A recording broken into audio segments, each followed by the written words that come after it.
Shalom, giving all praises, honor, and glory to our power, Yahweh, Bahasham Yahweh Shah, Bahasham Rachak, Wadash, double honors to the apostles, the bishops, and the elders of Great Millstone. Peace and blessings to the hopeful elect of the tabernacles of David, scattered throughout the four corners of the earth, wherever you may be, wherever you may be. Shalom, Yashua, Shalom. All right, picking back up where we left off in First Maccabees chapter 2. We're going to go into the second half, but this time we're actually going to pull up some scriptures here. As a matter of fact, bear with me just 2 quick seconds here. Okay, I want to make sure I had another book that I can pull from as we go into this, so we can just keep this one here and not do so much jumping back and forth in this one same book. So we'll probably pick back up at verse 48, because now moving to First Maccabees chapter 2. As we mentioned before, going into the account of the conquering of Alexander the Greek, the Hellenization that came from the Seleucid Empire by way of Antiochus IV Epiphanes, and the wicked Israelites that fell away from the covenant, okay, as well as the things that fell upon the individuals that decided to keep to the covenant. And one of those groups that sprung up is Mattathias, and Mattathias had a lot of believers and followers, all right, of the truth joined unto him. One of those groups being Assyrians, all right. So in chapter 2, we get the spark of that, beginning with Mattathias, of those Israelites that kept to the customs, the one that said that pretty much came to the conclusion that we're not going to do what the heathens do, even if it means battle, okay? And not only mentioning battle, they decided to fight even on the Sabbath day, whereas there was a group who were destroyed. They didn't try to block the way. They didn't try to seal off themselves. They didn't fight back or anything. And there were men, women, children, and cattle that were killed to the number of 1,000, as the scriptures read. And so chapter 2, dealing with Mattathias and the group under him, is what pretty much began sparking this revolution or rebellion, or however you want to call it. And so we pick back up at probably verse 48 maybe, and get into these precepts here. So verse 48, First Maccabees chapter 2, verse 48 says, "So they recovered the law out of the hand of the Gentiles and out of the hand of kings. Neither suffered they the sinner to triumph. Now, when the time drew near that Mattathias should die, he said unto his sons, Now hath pride and rebuke gotten strength, and the time of destruction, and the wrath of indignation. Now therefore, my sons, be zealous for the law, and give your lives for the covenant of your fathers." Right? He's basically telling them to stick to the way, stick to what you know, what we've been doing, what this whole uprising has been about. Even when I go away, stick to what you know is right, which is sticking to the Lord.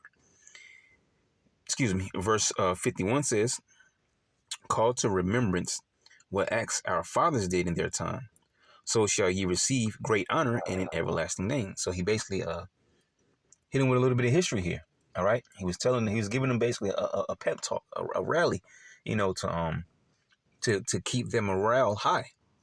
Okay. And so what he did was the best thing that he could do, which is pull from our history. Okay. So it says, "Call to remembrance what acts our fathers did in their time, so shall ye receive great honor and an everlasting name." And the first thing I want to pull up here, as we grab this, we'll use this.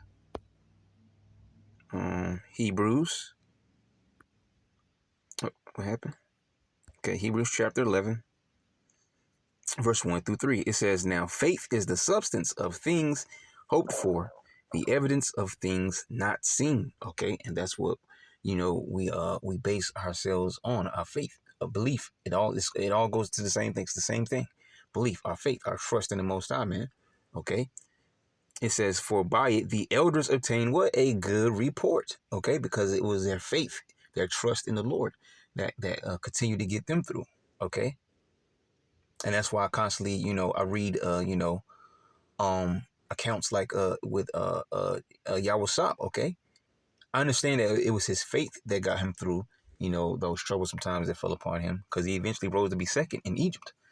But, so it kind of sounds a little remedial to say the way I'm about to say it, but it's like, what is it that kept you driving though? Like, in other words, like, how? I understand it was your faith, but I want to figure out, like, how did your clock tick? Okay, according to your faith, to keep you moving. And you can go into any of the prophets and go into the accounts of their faith, and read and learn from them things, and place yourself in their situations. All right.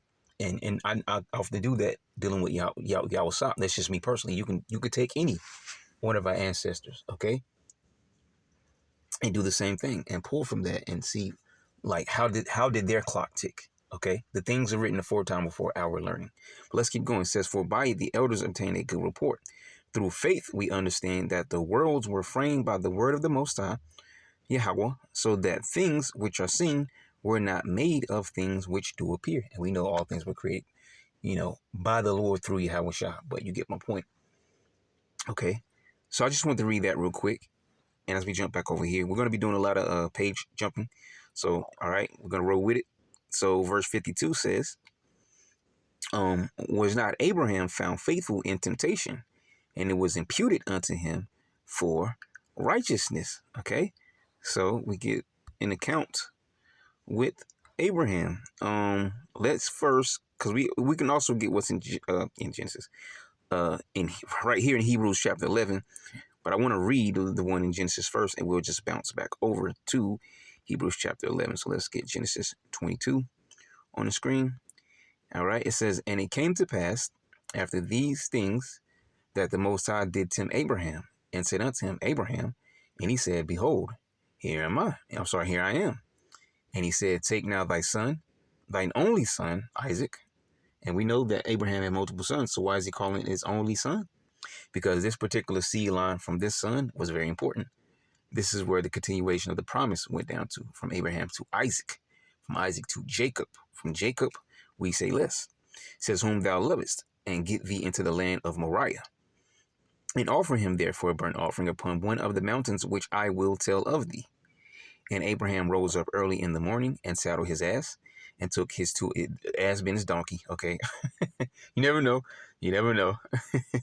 I'm like, wait, saddle his ass? Yeah, ass is just talking about a donkey. Okay, saddled his donkey, and took two of his young men with him, and Isaac his son, and clave the wood for the burnt offering, and rose up and went unto the place of which the Most High had told of him, where the Lord told him to go, basically. Then on the third day, Abraham lifted up his eyes and saw the place afar off. So this obviously, this wasn't a short travel here, because it said on the third day. So him and his son, taking this travel, all right, for several days. So it says, "And Abraham said unto his young men, Abide ye here with the ass." All right. So basically, he has servants accompanying him, because we know Abraham was a great man as well. He has servants. You can go read about that account. I forget how many it was, but he says all of his servants were, I think it says something about all of his servants were trained, basically in combat. Okay, because you can go read into the account where he met Melchizedek. So, okay, so Abraham knew how to fight. His servants of his household knew how to fight. Okay. So it says, "And Abraham said unto his young men," but the point was that, him having servants accompany him, because that's what happens when, you are an important man. Or, for example, we can say a prince. A prince is always going to be accompanied by others, because he's the prince. And, a king, he's always going to have his top soldiers accompanying him. He probably has a personal band of soldiers that accompany him, apart from the regular army. All right. But that's just how it is. Men of importance, they have the extra protection around them. Just like us now, those that believe in the name of the Lord and fear him, we have angels camped round about us. Okay. And that's our personal army, though we can't see them. Even if it's just one. Okay. One is enough to stop any troubles coming your way. "And Abraham said unto his young men, Abide ye here with the ass, and I and the lad will go yonder and worship, and come again to you. And Abraham took the wood of the burnt offering, and laid upon Isaac his son, and he took the fire in his hand and a knife, and they went both of them together." So, he took a little things, and he gave his sons a couple things to carry, and they're about to depart, further, but on their own, apart from the group. Excuse me. So verse 7 says, "And Isaac spake unto Abraham his father, and said, My father. And he said, Here I am, my son. And he said, Behold, the fire and the wood, but where's the lamb for a burnt offering?" And, because when you're dealing with the laws, it's somewhere in there. I can't really exactly remember what it is, because the laws are so vast. But there's certain sacrifices that, we could use a lamb for. All right. That lamb was used for, which plays also into Yahweh Shah. He was the sacrificial lamb, the perfect lamb, the perfect sacrifice. But That's another topic. It says, and he said, behold, the fire and the wood, but where's the lamb for a burnt offering? And Abraham said, my son, the Most High will provide himself a lamb for a burnt offering. So they went, both of them together. And they came to the place which the Most High had told of him. And Abraham built an altar there and laid the wood in order and bound Isaac his son and laid him on the altar upon the wood. And basically, honestly, he didn't want to scare his son either, if you think about it, because he said that the Lord will provide. All right. But he already understood, what task he was going to have to go and accomplish. It says, and Abraham stretched forth his hand and took the knife to slay his son. And the angel of Yahweh called unto him out of heaven and said, Abraham, Abraham. And he said, here am I. And he said, lay not thy hand upon the lad, neither do thou anything unto him. For now I know that thou fearest the Most High, seeing thou hast not withheld thy son, thine only son from me. And once again, Isaac was not his only son, but that's also another topic. And Abraham lifted up his eyes and looked, and behold, I didn't mean to hit the button, and looked, and behold, he lifted up his eyes and looked, and behold, behind him a ram caught in a thicket by his horns.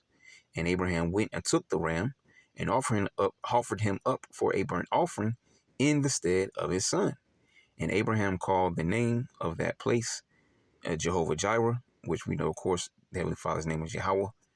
But we don't have the blue letter to pull up the actual Hebrew term for it. All right, but we know the name of the Heavenly Father is Yahweh.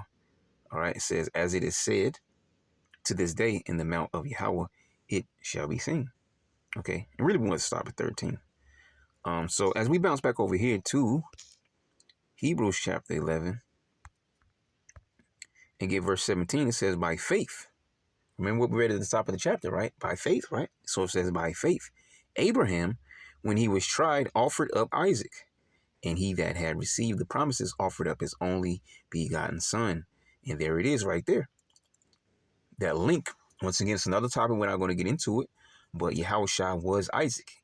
Of course, it said only son over there. But here it's being reiterated. And it says only begotten son. Who's the only begotten son of the Most High? That's Yahushua. But continuing on, it says, of whom it was said that in Isaac shall thy seed be called. Accounting that the Most High was able to raise him up, even from the dead, from whence also he received him in a figure. All right, so that was dealing with the account of Abraham. And once again, this is Mattathias giving his sons a rally pep talk, okay, by pulling out our history. Verse 53 says, Joseph, in the time of his distress, kept the commandment and was made Lord of Egypt. And you just know we have to go and get this. Much as I talk about Joseph, right? So let's go over here to Genesis. We're going to have to click. Okay, the thing's messed up. So let me do this first. And then we can get down there. There we go to the bigger numbers. Here it is, 42. All right, you want to go over there and read a few verses here. All right. Wait a minute. Did I get what I wanted? Make sure here.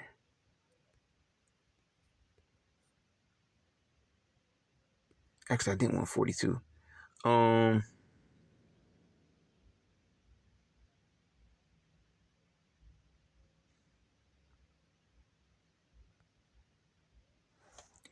don't want to read all of it. There's a good portion to read there.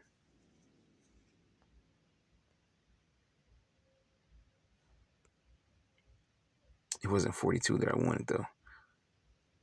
I probably wrote down the wrong chapter. That's okay. Oh, I didn't mean to do that. Be back. I still got that up there. Close that out. Okay, bear with it. It's getting kind of choppy here. Going slow. Okay, I want to, where's my thing? I want to bounce back over here.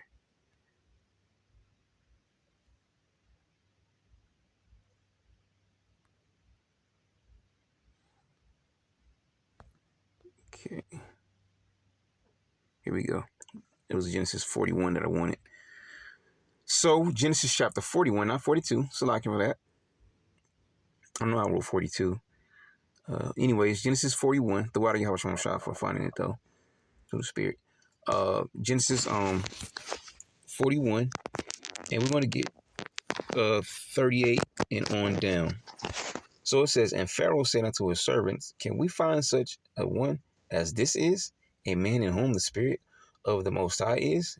And Pharaoh said unto Joseph, unto Yahweh, for as much as the Most High has shewed thee all this, there is none so discreet and wise as thou art. Thou shalt be over my house. And I think this was according to the account where he had the interpretation of the famine. All right, the 7 years of famine, 7 years of plenty, 7 years of famine. Okay, it says, and Pharaoh said unto Yahweh, see, I have set thee over all the land of Egypt. And Pharaoh took off his ring from his hand and put it upon Joseph's hand, and arrayed him in vestures of fine linen, and put a gold chain about his neck. And he made him to ride in the second chariot which he had. And they cried before him, bow the knee. And he made him ruler over all the land of Egypt.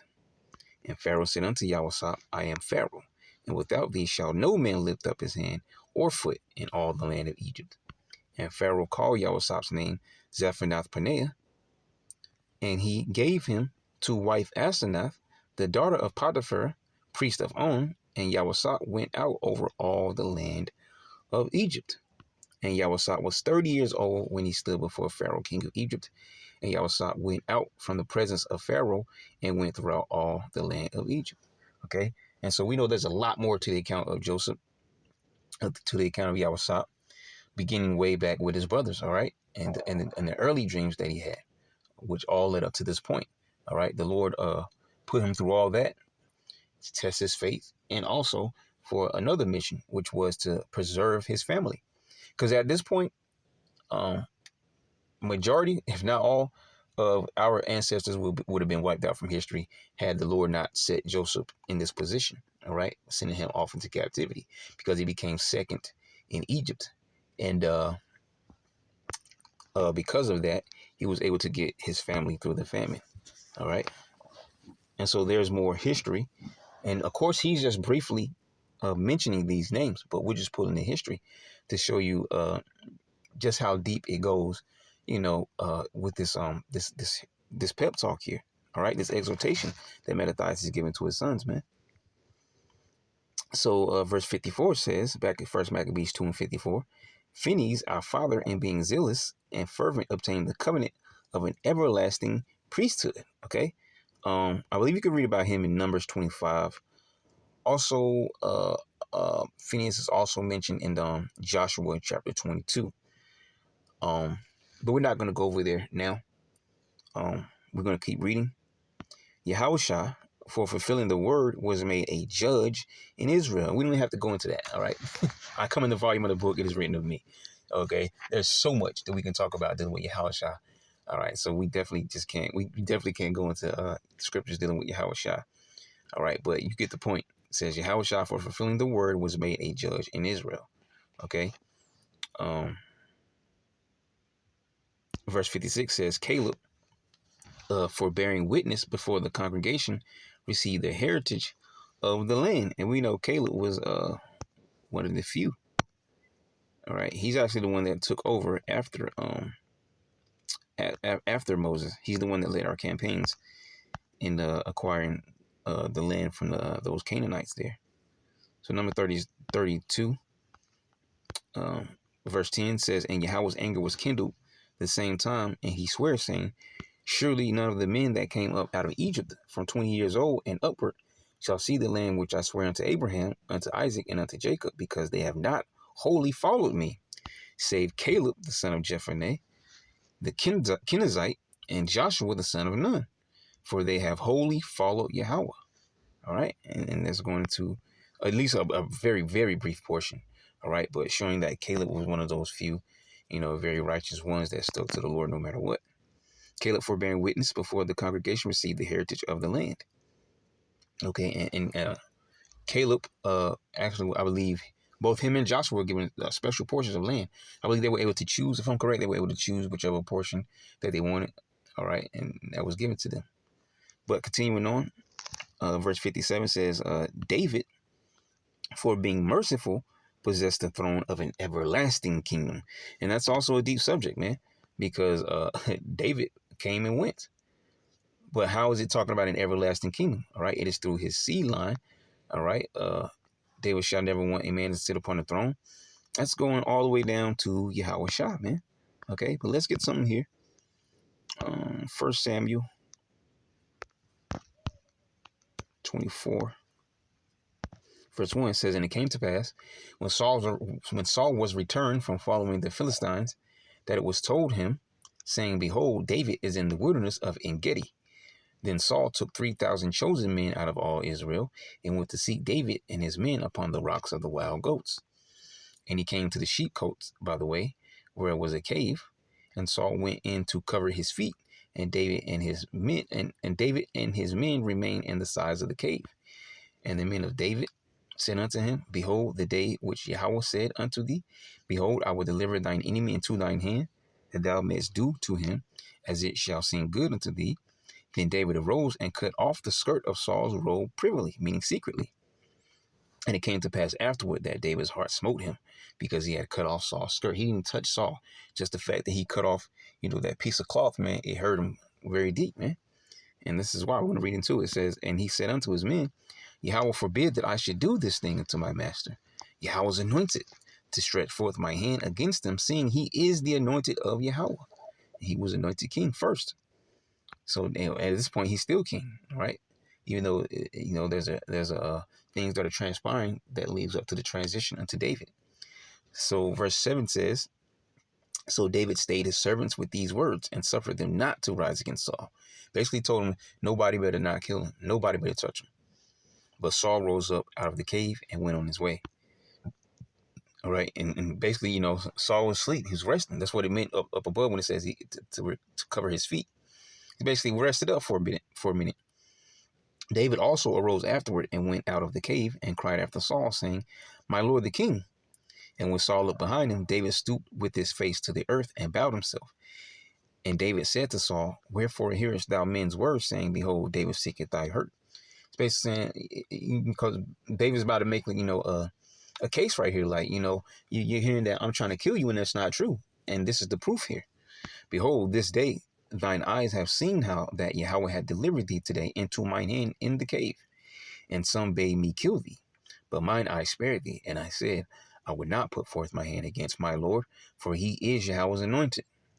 Moreover, my father, see the skirt of thy robe in my hand? For in that I cut off the skirt of thy robe, and kill thee not. Know thou and see that there is neither evil nor transgression in my hand, and I have not sinned against thee. Yet thou huntest my soul to take it. Yahweh judge between me and thee, and Yahweh avenge me of thee, but mine hand shall not be upon thee. And said the proverb of the ancients, wickedness proceedeth from the wicked, but mine hand shall not be upon thee. See? So David was very humble in the situation. He could have put Saul to death. All right? But as a righteous man, okay, and believing that Saul was the anointed, which he was anointed. He was made king. All right? He stayed his hand from taking Saul's life, man. So it says, David, for being merciful, possessed the throne of an everlasting king. Now you have to understand, we're reading the actual history back in the Old Testament. He's giving them a pep talk because they already knew the history, but you have to understand just how deep these words that he was giving to them, pulling out from the history, was hitting them. It was really, rejuvenating their spirit and making them, yeah, we are going to stand as men. We are going to stand up for what's right, which is the truth. Yahweh Bashem Eloshai. You see? It's more than just him reiterating history, man. He was really touching their spirits, touching their souls, man, with his words. So verse 58 says, Elias, for being zealous and fervent for the law, was taken up into heaven. Okay, we know about that account. All right, so we're going to get... Oh, and Lord will, you are being edified. Because it takes a lot, man, to go through these things, But this is, this is what we got to do. Okay, but it does take time to go through, a lot of precepts and get them together. So Lord, will you be edified by this? 2 Kings, chapter 2, verse 9 says, and it came to pass when they were going over that Elijah said unto Elisha, And there's way more account to this. Okay, there's a whole account where Elisha is going around. All right, and people are talking about Elijah leaving. Okay, so it says Elijah said unto Elisha, "Ask what I shall do for thee, before I be taken away from thee." And Elisha said, "I pray thee, let a double portion of thy spirit be upon me." And he said, "Thou hast asked a hard thing. Nevertheless, if thou see me when I am taken from thee, it shall be so unto thee. But if not, it shall not be so."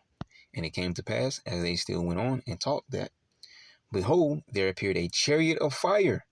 This wasn't horses and stuff. That's what the churches will tell you if they've even read the scripture before. This is talking about actual chariots, so-called UFOs, man. The Merkaba came. All right, chariots of fire, man, and horses of fire. All right, which horses symbolize a power, swiftness. Okay, it says, "And parted them asunder."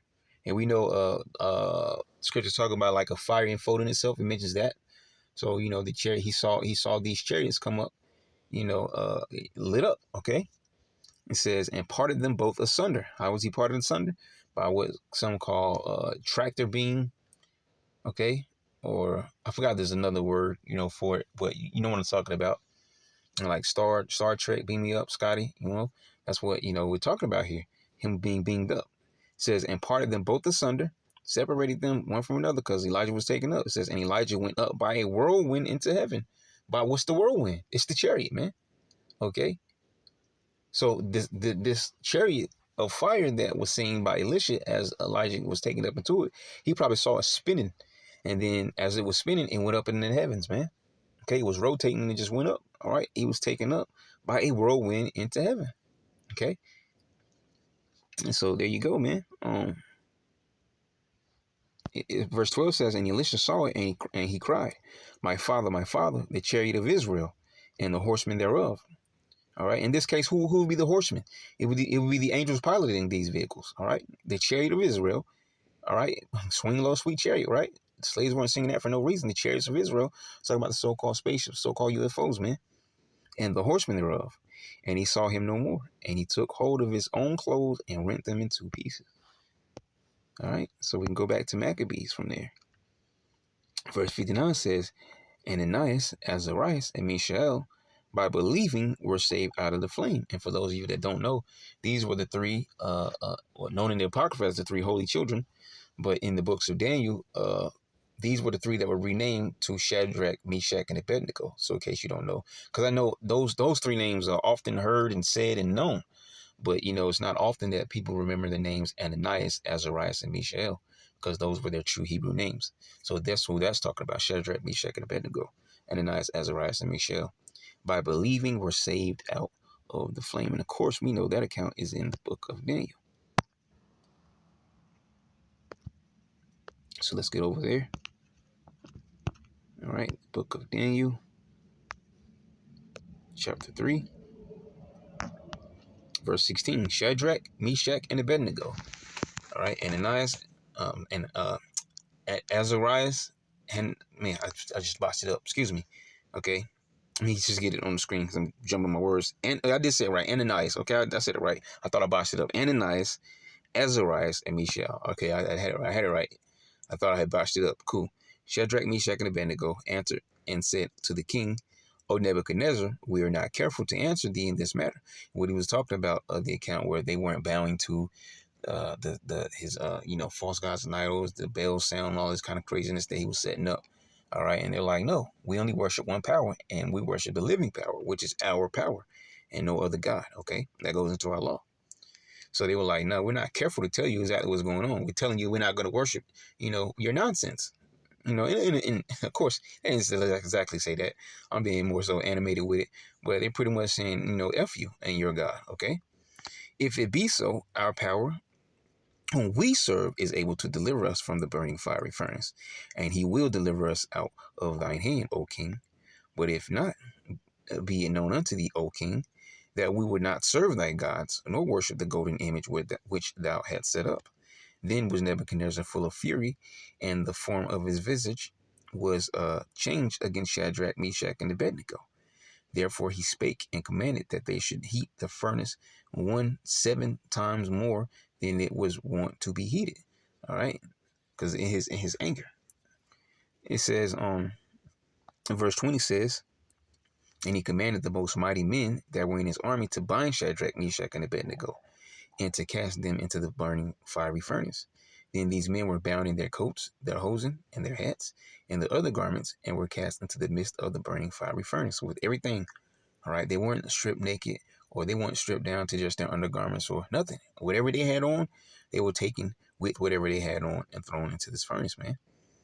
Therefore, because the king's commandment was urgent and the furnace exceeding hot, the flame of the fire slew those men that took up Shadrach, Meshach, and Abednego. And really, if you kind of really get real intricate with it, the Lord already, before they got thrown into the flame, he was already protecting them. How do we know? How did they not get burnt up if the men who had them as prisoners got burned up? Because you have to think about it. Like, think about when a cop carries somebody, they always walking behind you and they got a hand, because you're cuffed behind the back, and then they got one of their hands on your arm, right below the shoulder, okay, where your bicep is. They grab, how they walk you. So these guards were probably doing nothing no different. They were probably walking behind them, and then we're about to throw them into the furnace. So how is it that those men got burned up? Shadrach, Meshach, and Abednego didn't. So before we even get into the account with them actually being in the flame, the Lord is already delivering them here, if you really get intricate with it and think about it. Because otherwise they'd have been burned up as soon as the door opened, right? Just like those men. So it says, or whatever, however the furnace was made, whether it was in the wall or in the floor, it doesn't matter, because it could have been a pit. It says, and these three men, Shadrach, Meshach, and Abednego, fell down, bound into the midst of the burning fiery furnace. Then Nebuchadnezzar the king was astonished, and rose up in haste, and spake, and said unto his counselors, did not we cast three men bound into the midst of the fire? They answered and said unto the king, true, O king. He answered and said, lo, I see four men loose, walking in the midst of the fire, and they have no hurt. And the form of the fourth is like the Son of God, which is who? Yahushua. Says, then Nebuchadnezzar came near to the mouth of the burning fiery furnace, and spake and said, Shadrach, Meshach, and Abednego, ye servants of the Most High God, come forth and come hither. Then Shadrach, Meshach, and Abednego came forth out of the midst of the fire. And the princes, governors, and captains, and the king's counselors, being gathered together, saw these men, upon whose bodies the fire had no power, nor was an hair of their heads singed, neither were their coats changed, nor the smell of fire had passed on them, because it gets off a certain smell, especially if certain things you burn. Man, it's a real terrible stench. They had none of that. No burns, no soot, no ash, no smell of fire. See? Then Nebuchadnezzar spake and said, blessed be the power of Shadrach, Meshach, and Abednego, who hath sent his angel and delivered his servants that trusted in him, and have changed the king's word and yielded their bodies, that they might not serve nor worship any god, except their own power. Therefore I make a decree that every people, nation, and language which speak anything amiss against the power of Shadrach, Meshach, and Abednego shall be cut in pieces, and their houses shall be made a dunghill, because there is no other power that can deliver after this sort. Then the king promoted Shadrach, Meshach, and Abednego in the province of Babylon, or as my dad called them, Shadrach, Meshach, and the bad Negro. Yep, there you go. So there's another count right there. Ananias, Azarias, and Mishael, by believing, were saved out of the flame. Moving on to verse 60. on another one, on their other companion here. Daniel, for his innocency, was delivered from the mouth of lions. And we know that Daniel was delivered twice. Okay. Once, as we get over here, let me see here. Daniel chapter 6, verse 12. It says, then they came near and spake before the king concerning the king's decree. Hast thou not signed a decree that every man that shall ask a petition of any god or man within 30 days, save of thee, O king, shall be cast into the den of lions? The king answered and said, the thing is true, according to the law of the Medes and Persians, which altereth not. Yet because they tricked the king into making a law in order to catch Daniel in a trap. All right. And the king signed it. All right. Because the king was fond of Daniel. All right. But They had to sing the king sign this thing, not knowing that they were planning on using this against Daniel. Okay, because they wanted him out of the way. All right, they knew they weren't the real deal. Okay, but in order for them to continue having favor with the king, they needed to remove Daniel out of the way. Okay, so it says, then answered they and said before the king that Daniel, which is of the children of the captivity of Judah, regardeth not thee, O king, nor the decree that thou hast signed, but maketh his petition 3 times a day. And as I mentioned before, going into these accounts, we're really giving a boost in spirit to Mattathias' sons. And so that's the same thing it does for us, or it should do for us, because we're about to go into our times of trouble, known as Jacob's trouble.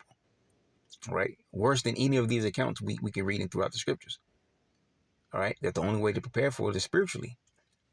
But these accounts, seeing our forefathers being delivered, and not only that, because a lot deeper, understanding reincarnation and knowing that we were some of these same men back then. Excuse me. Some of these accounts reading, some of us were those actual men back then who were delivered from these accounts.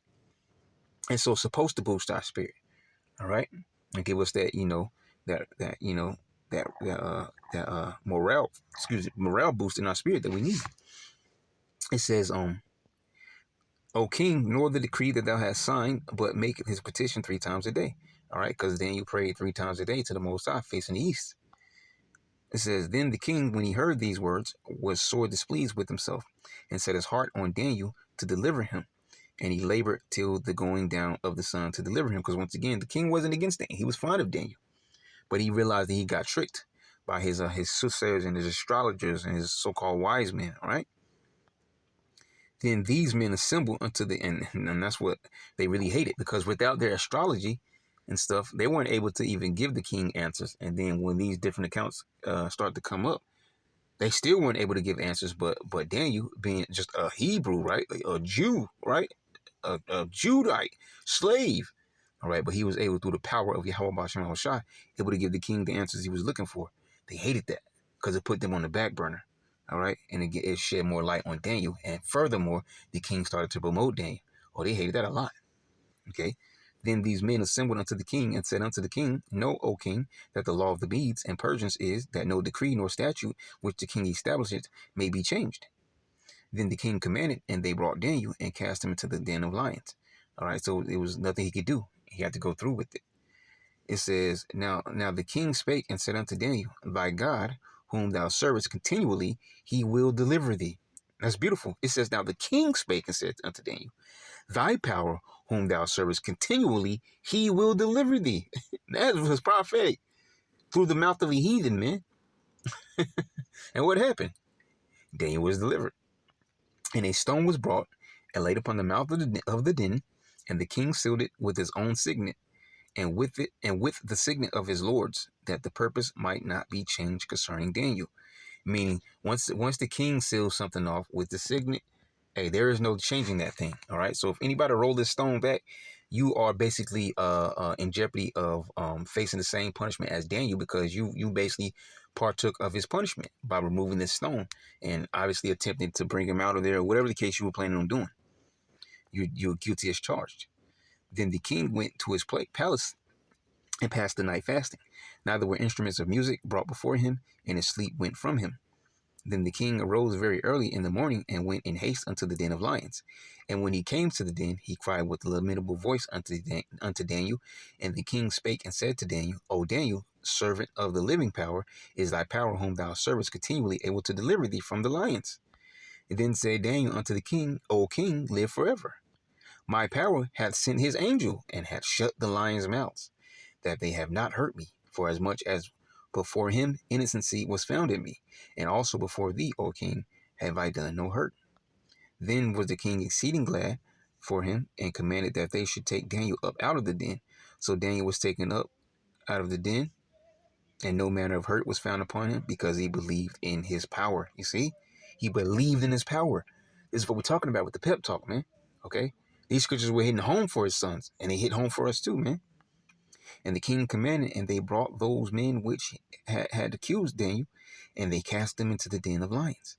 Them, their children, and their wives, all right? All those so-called wise men, them, their children, and their wives, and the lions had the mastery of them, meaning they overtook them and ate them, and break all their bones in pieces, or ever they came at the bottom of the den. You see?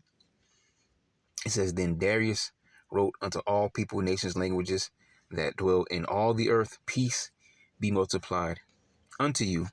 I make a decree that in every dominion of my kingdom men tremble and fear before the Most High of Daniel, for the power of Daniel, for he is the living power, and steadfast forever, and his kingdom that which shall not be destroyed, and his dominion shall be even unto the end. He delivereth and rescueth, and worketh signs and wonders in heaven and in earth, who had delivered Daniel from the power of the lions. So this Daniel prospered in the reign of Darius and in the reign of Cyrus the Persian. Okay, because we know the Persian Empire came up after that. And that was one account of Daniel in the lion's den, because he has another account in, it's here in the Apocrypha. I guess we can grab it from here, because we're going to stay in the Apocrypha anyways, in Bel and the Dragon. Okay, and we'll just hit the point here. Verse 37 says, And Habakkuk cried, saying, O Daniel, Daniel, take the dinner which the Most High had sent thee. Because Habakkuk was taken, if you read verse 36, the angel of the Lord took him by the crown and bare him by the hair of his head through the vehemency of his spirit, set him in Babylon over the den. So wherever Habakkuk was, the angel took him up in the spirit, all right? Or actually not really in the spirit. He took him up and brought him all the way to Babylon, from wherever he was to Babylon, to give Daniel food. Where? In the lion's den. And Habakkuk cried, saying, O Daniel, Daniel, take the dinner which the Most High sent thee. And Daniel said, Thou hast remembered me, O power, neither hast thou forsaken them that seek thee and love thee. Once again, another, here we go. It says, And neither hast thou forsaken them that seek thee and love thee. Have ever anyone trusted in the Most High and were confounded? So Daniel arose and did eat, and the angel of the Lord set Habakkuk in his own place again immediately. Upon the seventh day, the king went to bewail Daniel, right, to cry, because he, him thinking that Daniel has been eaten by the lions, man, because he found favor under this king as well. And when he came to the den, he looked in, and behold, Daniel was sitting. Then cried the king with a loud voice, saying, Great art the Lord, power of Daniel, and there is none other beside thee. And he drew him out and cast those that were the cause of his destruction into the den, and they were devoured in a moment before his face. See? Daniel delivered from the lion's dens twice. Twice, man. Come on, man. That's the power we serve, man. Oh, actually, we supposed to stay here. Okay? That's the power we serve, man. Twice from lions, man. Beautiful, man. So let's get back down here to verse 61. Daniel, for his innocency, was delivered from the mouth of the lions, verse 61. And thus consider ye throughout all ages that none that put their trust in him shall be overcome, which is basically going right back to the other thing, which is what we just quoted pretty much, okay? Let's put it up here real quick. Ecclesiastes 2:10. Look at the generations of old and see, and this is what we're doing right now. This is what Mattathias was doing with his sons, all right, with his speech he was giving. He's looking at the generations of old, man. All right, it says, look at the generations of old and see did ever any trust in the Lord and was confounded. You see? It says, as a matter of fact, let's do this. Let's blow this up real quick. Let's get the word confounded. Give it a second there. Here we go. Confounded. It says used for emphasis, especially to express anger or annoyance. All right, here's a better one. Confused. All right. Perplexed. Damned. You see? We're not forsaken by the Heavenly Father, man. We're just under punishment, and His grace period has been given to us in order to, amend our ways through Yahushua, man. Okay? So there you go. Look at the generations of old and see, did ever any trust in the Lord and was confounded? Or did any abide in his fear and was forsaken? Or whom did he ever despise that called upon him? Was that not exactly the same thing all of these prophets, or maybe not all prophets, but all of these individuals, right, that we read about? Okay, actually, I believe we did all read about all prophets. Okay, but you get the point though. all these particular men. Is that not exactly what they were doing? Putting their trust in the Lord, their faith, right? So 61 says, and thus consider ye throughout all ages that none that put their trust in him shall be overcome. See?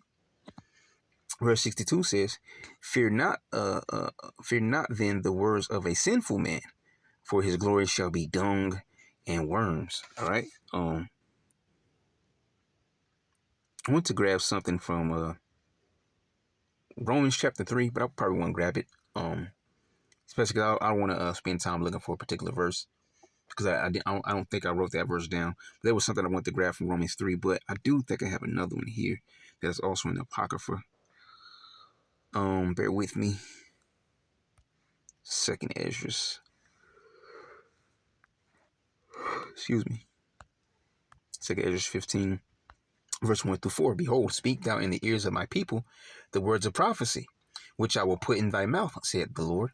And I know what it was I wanted, and cause them to be written in paper, for they are faithful and true. Fear not the imagination against thee, let not the incredulity of them trouble thee that spake against thee, which is what? Their unbelief, man. For all the unfaithful shall die in their unfaithfulness. And we can actually get this word incredulity, in case no one has ever defined that word. We'll Google punch it real quick for you.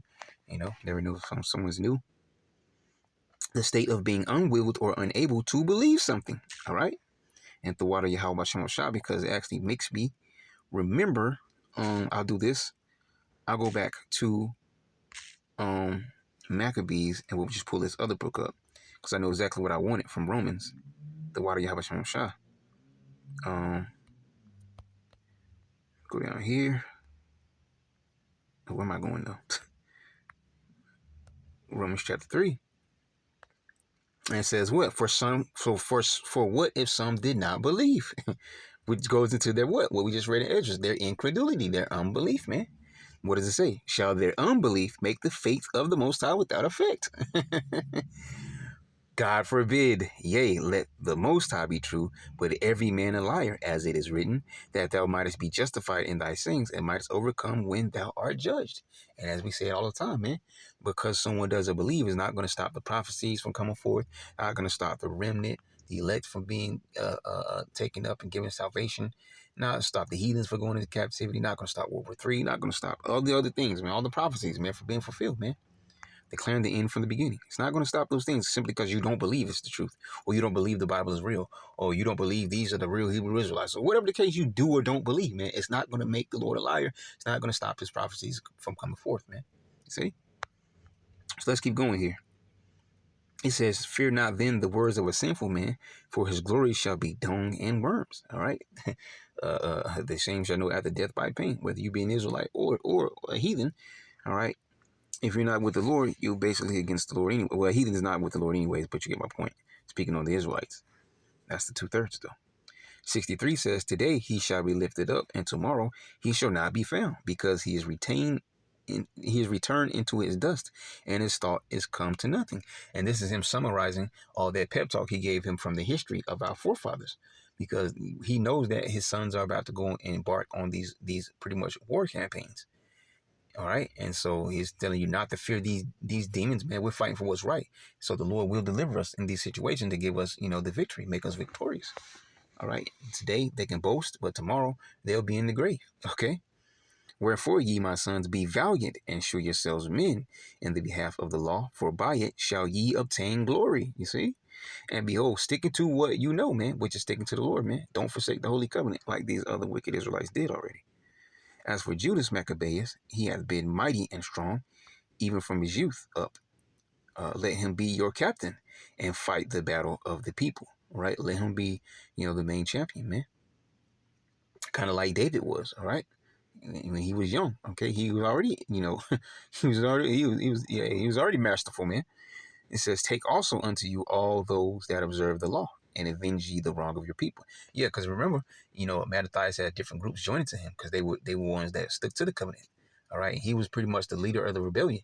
So the Assyrians and others joined up under Mattathias. But Mattathias, his time, He's about to, be removed back to the spiritual realm. So he's putting, the helm of this, rebellion, for sake of the temple and everything that was going on in the hands of Judas, his son. All right. Because Judas was obviously the champion of those days. So he put into the hands of the most, warrior like man, which happened to be one of his sons. It says, recompense fully the heathen. It is a righteous thing to recompense those that trouble you. All right. It says, recompense fully the heathen and take heed to the commandments of the law. And remember, the law was ripped up and then set ablaze, burnt up, right? The temple, defiled, right? So we knew exactly what we were fighting for, okay? Because some of you men that may be listening in, you were probably some of those men back then. You might have been one of Mattathias' sons, okay? You might have been one of the Assyrians or one of the other groups that joined up, all right, in this rebellion against these devilish heathens, man. Okay? This is a very serious mindset that they were in, all right? By sticking to the Lord, man. Except for in these days and times, we're not to fight, though. We're not picking up the swords and things of that nature. Nah, man. We wait on the Lord, okay? And the Lord's going to deliver us from these certain situations, man. We're not to rise up and fight for them, all right? It says, fight against them. It says, recompense fully the heathen and take heed to the commandments of the law. So he blessed them and was gathered to his fathers. And he died in the 146th year. And his sons buried him in the sepulchres of his fathers at Modin. And all Israel made great lamentation for him. All right, so yeah, that was the end of First Maccabees chapter 2. All right, just going to that big pep talk that Mattathias was giving his sons. All right, and really words also to those that were with the cause. All right, which are those that stuck to the covenant, man. All right, and so these are the beginning of the major battles that are fought for the rededication of the temple. All right, and taking back of those particular areas. All right, so Lord willing, you will edify to next time, Yahshua. I'm going to say shalom.